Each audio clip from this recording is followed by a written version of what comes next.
So today, we can celebrate the first 50 years of Triratna through the publication of Sangharakshita's Complete Works, 3 volumes of which are being published today. That's why I've got that big bag. I'm going to show you the books later. That makes 4 volumes so far. There was the volume of lectures given in India, put together by my co-editor, Kalyana Prabha, and published last autumn. And now there's Bante's volume of memoirs, The Rainbow Road from Tooting Broadway to Kalimpong, and a volume containing Who is the Buddha, What is the Dharma, and What is the Sangha, and then another one with commentaries on the White Lotus Sutra, the Sutra of Golden Light, and the Vimalakirti Nidesha. So you see why my bag's heavy. Bante's writings and books based on his talks and seminars have appeared in all kinds of forms over the past 50 years, and for 20 years before that, in magazines and booklets and books. And if you're newly arrived in Triratna, the array may seem bewildering. There are memoirs and commentaries, reviews and poems, polemics, a satire is going to feature in the Complete Works, and there's lots and lots of Dharma. So to set us up for the next 50 years, it seems an excellent time to gather it all together. And in all, there'll be 27 volumes produced over the next 5 years. These are organised into 6 themes or baskets. We want to present a selection each year, which is why the crop so far consists of volumes 3, 9, 17 and 20. Each has a foreword to explain the context in which the work first appeared. So far, Subhuti's written a wonderful account of Bante's connection with Dr. Ambedkar and India for volume 9, Ratnaguna an inspiring introduction to the Mahayana Sutras for volume 16. In volume 20, Kalyana Prabha beautifully introduces the new vistas opened up by Bante's memoirs. And in volume 3, I attempt to set the scene 49 years ago, when on a retreat, the talks at the heart of that book were given. Sadanandi said the other day that publishing the Complete Works is a bit like building a cathedral. It's certainly a project whose intention stretches into the future, beyond the lifetimes of any of us. The Complete Works have already been 70 years in the creating, and our aim is that their life will continue long into the future. The cathedrals of England were originally built of wood, and then, in a remarkable phase of building that began nearly 1,000 years ago, were rebuilt in stone, built to last.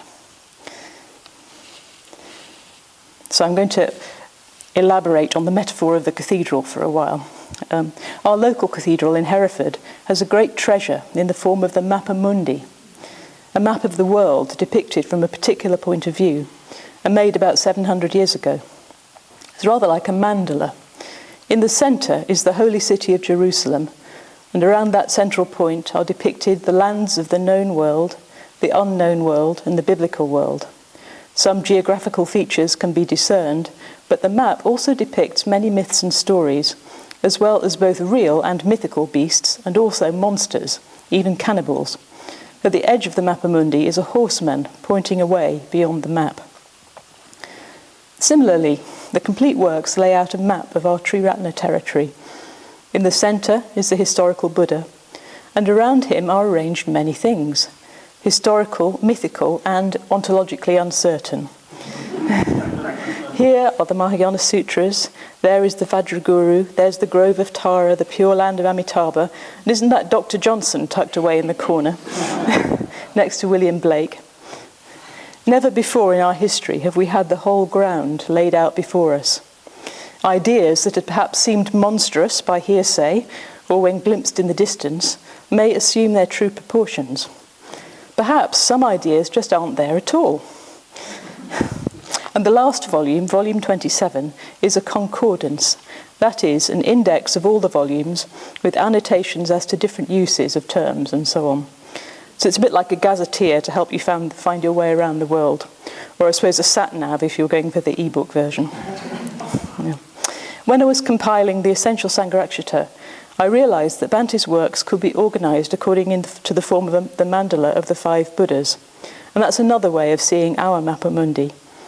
You can find yourself in the clear, mirror-like realm of Akshobhya, the realm of clear thought and thorough analysis, or the beautiful, refined, artistic realm of Ratnasambhava, the kindly, meditative, pure land of Amitabha, or the heroic, mysterious, active world of Amoghasiddhi, and connecting them all, the realm of Virochana, the realm of pure Dharma and perfect enlightenment. Bhante seems quite at home in all these very different realms and able to act as our guide to them all. The mysterious figure pointing away from the Hereford Mappa Mundi reminds me of the Buddha who points beyond the wheel of life. In the case of the Complete Works, though, we could think of the finger pointing to the moon, a reminder that although these are Bhante's complete works, they are not about him, but always point beyond him, to the Buddha, to the Dhamma. One of my favourite bits of Hereford Cathedral is a tiny chapel at the far end, through a little door in a painted medieval screen in the Lady Chapel. There are to be seen 4 small stained-glass windows, each depicting an aspect of the writings of the Herefordshire mystic Thomas Traherne. That tiny space is suffused with rich light. My favourite window depicts a glowing red figure, illustrating the text, "You are as prone to love as the sun is to shine." Those windows were recently commissioned, so even after hundreds of years, there are still new ways to add beauty to the old structure. In the Complete Works, as well as the joy of finding our favourite bits, the ones to which we return again and again, there's their beauty, both the text and the design, so beautifully conceived by Dhammarati and Ruth Rudd. And there's also an elegant e-book version. But why bother with physical books at all, you may be thinking? Why isn't the e-book enough? Well, while some people are convinced that the world will become ever more technological, others foresee instead a world after technology. But whatever the future, how many times will the technology change, even in the next 10 years, let alone the next 50? Could the people in that little basement below a shop in Monmouth Street 50 years ago have imagined the world we find ourselves in now? How will those gathering to celebrate the 100th anniversary of the founding of Triratna be accessing these complete works? We don't know. And as I would then be 104, perhaps I won't find out. But some of you will. Perhaps it will turn out that it was wise to cover ourselves by also using old technology, as well as pleasing to those of us who still enjoy the deeply symbolic form of the physical book. Hereford Cathedral has what is called a chained library, where books in medieval times, when books were rare indeed, could be consulted by visitors. Its oldest book dates back to the 8th century. That's really standing the test of time. The Complete Works have an important connection with the library here at Adhisthana. This library of Bhante's books began with a small collection he brought back from India. The library used to be housed at Padmaloka in Norfolk, and when I lived in Norwich, I used to cycle out to Padmaloka to research notes, including, some 25 years ago, notes for Who is the Buddha, now here in Volume 3. I'll give you a sneak preview of Volume 3. Here it is. Beautiful end papers too. Anyway.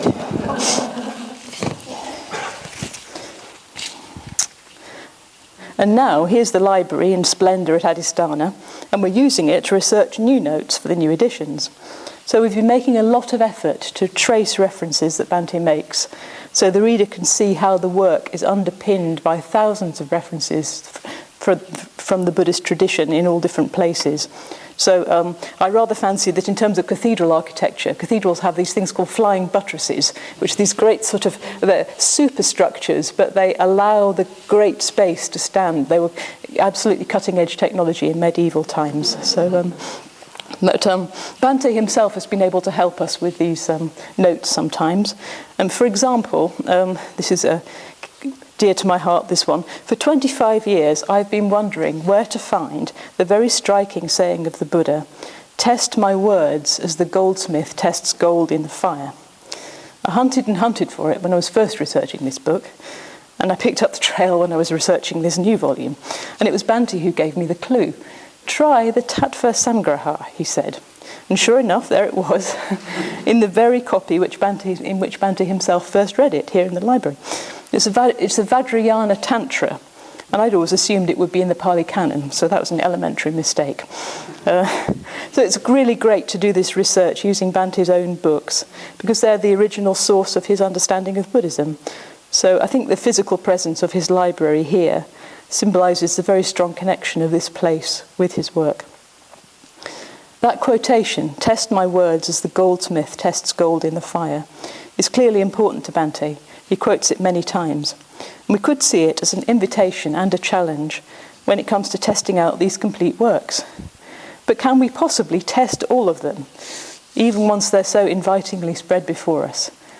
I did a rough calculation. I reckon there are about 7 million words. Well, hopefully in a year's time, I'll be standing here extolling the virtues of the next group of volumes to be published. And 2 of these are going to be a commentary on the songs of Milarepa, based on 12 seminars, 8 of which haven't appeared in book form before. I've just finished the editorial aspect of these. If I'm looking a little tired, that may be why. The text is now in the capable hands of Shantavira, who's worked on Bhante's books longer than anybody, apart from Nagabodhi, and can definitely be regarded, I think, as the master craftsman in our particular cathedral. A recurring theme in the Milarepa commentaries is the distinction between general Dharma teachings and what the Vajrayana calls pith instructions. A pith instruction is not a sort of summary of the Dharma or a summary of the Buddha's teachings. It's a specific teaching. It's drawn from the tradition as a whole and given to you by a teacher or a spiritual friend who sees that that teaching is what you personally need to practice at the moment. I think a great many of the complete works are co-created. They originate in talks and seminars, given in particular circumstances to particular people, in response to the needs that Bhante perceived at the time. So in a sense, we're overhearing teachings given to other people, or general overviews of the Buddhist tradition. And that's true also, of course, of the Buddha's own teachings. There's a difference between method and doctrine. And that's why the Vajrayana would say that the pith instruction is necessary to show us what specific approach we personally need to take right now. And I think that may be a key reason why Kalyana Mitrata, spiritual friendship, is the whole of the spiritual life. Because we can't always see for ourselves what we need. We may need help. When I was telling Bhante about this talk, he said that all order members do need to know their way around the whole cathedral to be able to point out to others the particular features that they need to see. But that's not always easy, of course. Another theme of the Milarepa volumes is the difficulty of truly knowing another human being and how careful one needs to be, therefore, if in a position of advising them what to do. This distinctive style is to be found not only in the cathedral, but in churches throughout this area. And curiously, it resembles stonework to be found in southern France. But it's not really surprising, given that that was the route to Santiago de Compostela. People who went on the pilgrimage and made it back, it was a dangerous thing to do, they brought back sketches, which then were replicated here in Herefordshire. But they weren't replicated exactly. Craftsmen found their own methods and their own style. They carved all manner of designs and faces and strange beasts. And sometimes they were clearly making a portrait of somebody, or a caricature perhaps, although we don't know who. But it's all recognisably the same school. And I think that gives us a metaphor for the development of a tradition. A lot of Bhante's teachings were given to introduce the Dharma to people who were new to it. They're a measure not of what Bhante knew, but of what those he was teaching did not know. They also show what's possible. For example, Volume 3, no, I should say Volume 16. Let me... it's like Mary Poppins' bag here. Volume 16, beautiful lotuses on the front. Here's the Mahayana Sutras. Well, Bhante gives us a commentary on the 3 Mahayana Sutras in there, but that's not so that we can religiously stick to those 3 sutras. That's not the idea at all, I don't think. It's to give us an idea of the sort of approach one might take. So I know that Bhante was delighted with Ratnaguna's recent commentary on the Pure Land Sutras, which he brings to it all his own imagination, because Bhante has always wanted other people, other order members, to write books. I'm sure you remember that in his recent statement, Bhante said, better read this properly, "I, being its founder, Triratna, sometimes bears the mark, not of the Dharma, but of my particular personality." And when I asked Bhante recently what did he mean by that, He said he was referring simply to the limitations that he has, such as his interest in the humanities rather than in science. And that was just exactly the same as he said in his paper in 1990, My Relation to the Order. So to quote a bit of that, the order should not be simply Sangharakshita writ large. Avalokiteshvara has 1,000 hands, and each of the 1,000 hands holds a different object. Similarly, order members of particular temperaments have different talents, aptitudes and capacities, and in making their respective contributions to the life and work of the order, you should allow those talents, attitudes and capacities full scope. So if you're interested to read the whole talk, not only can you find it on Bante's own website, but it will appear in the Complete Works Volume 2 to be published next year. Another theme from the Milarepa commentaries is that each generation of disciples must themselves become teachers, must even surpass their teacher. Otherwise, how will a tradition survive? These complete works are not just about what they contain in themselves, but what they inspire in others. They go beyond themselves. The metaphor of the cathedral, I'll leave it soon, it offers us a way of seeing the complete works. We can climb the tower and feel dizzy looking down in the nave, just like the perfection of wisdom might make us feel. We can climb up to the top of the tower and look out over the city in a gesture of compassion. We can go down to the crypt, to the roots. We could spend ages poring over a little detail like a wood carving. One person's saint will be another person's gargoyle, I guarantee. Or we can just sit there in the main space, just feeling amazed by the sheer height of it. Hereford Cathedral is still free to enter, by the way, so anybody, whoever they are, whatever views they have, can just go and sit there and be with their thoughts. So likewise, as we know, the Dharma is free to enter, ehipassiko. But in some ways, the complete works, of course, don't resemble a cathedral at all. Some years ago, I walked all the way from Herefordshire to Rome, which wasn't a pilgrimage, it was just a walk. It took 3 months. And actually, our second night was spent very near here, as it happens. But towards the journey's end, we arrived in the Italian city of Siena, which has its own ancient cathedral. On our visit, I was given a ridiculous paper apron type thing to cover my walking shorts, in case my knees were offensive to the Lord. And it was a very chaotic scene, and I felt overwhelmed in the great hubbub of tourists. And I sat down and closed my eyes, and the sounds faded away, and I imagined the very stones melting and vanishing, until all that was in front of me was just a figure sitting under a tree.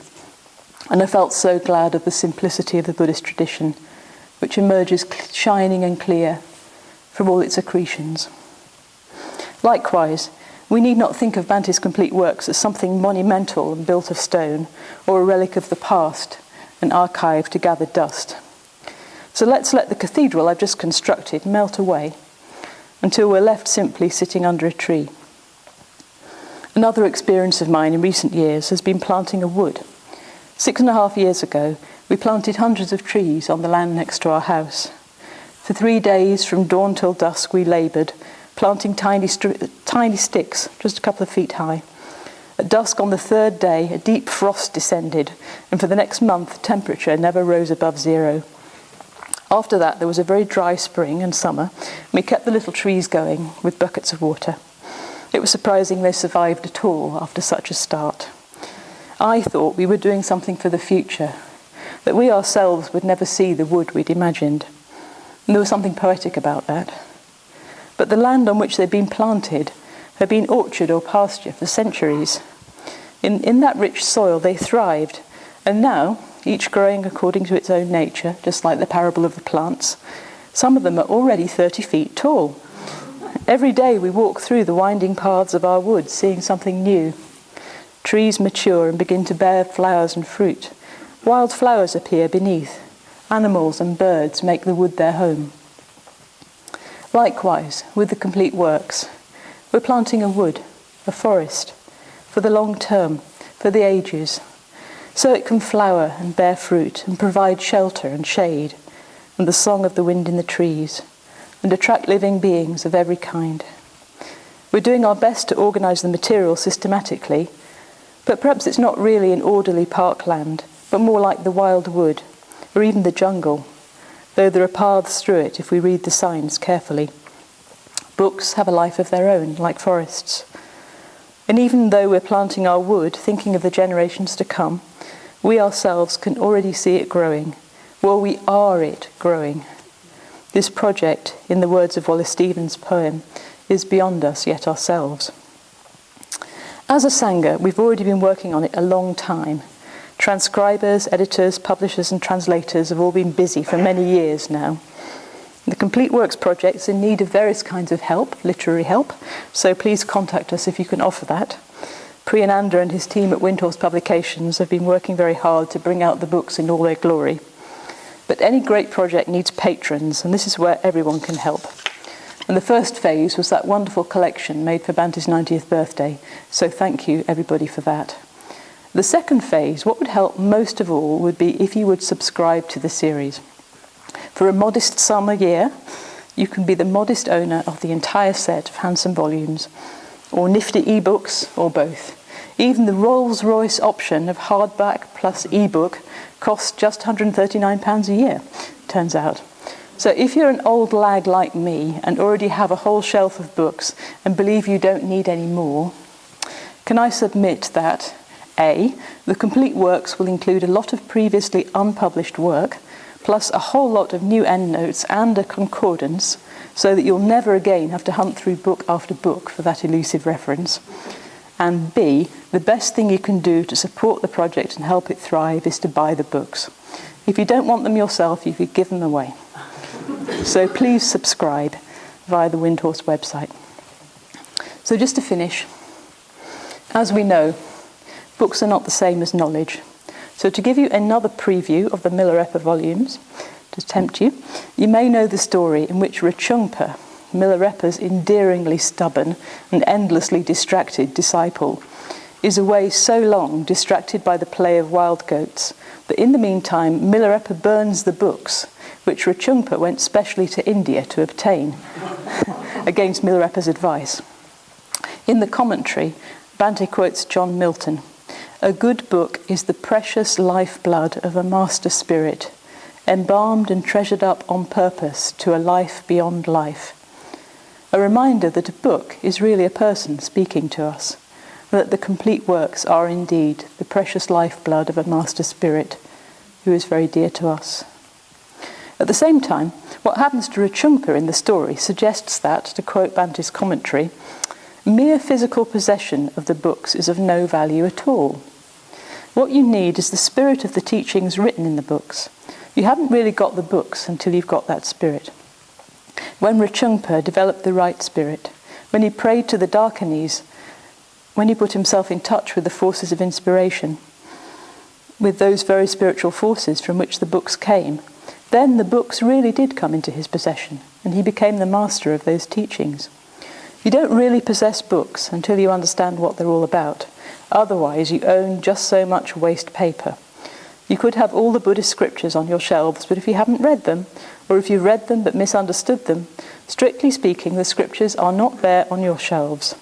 It's only when you've penetrated the real meaning of those scriptures, when you've gained some realization of them, that you've really got those books.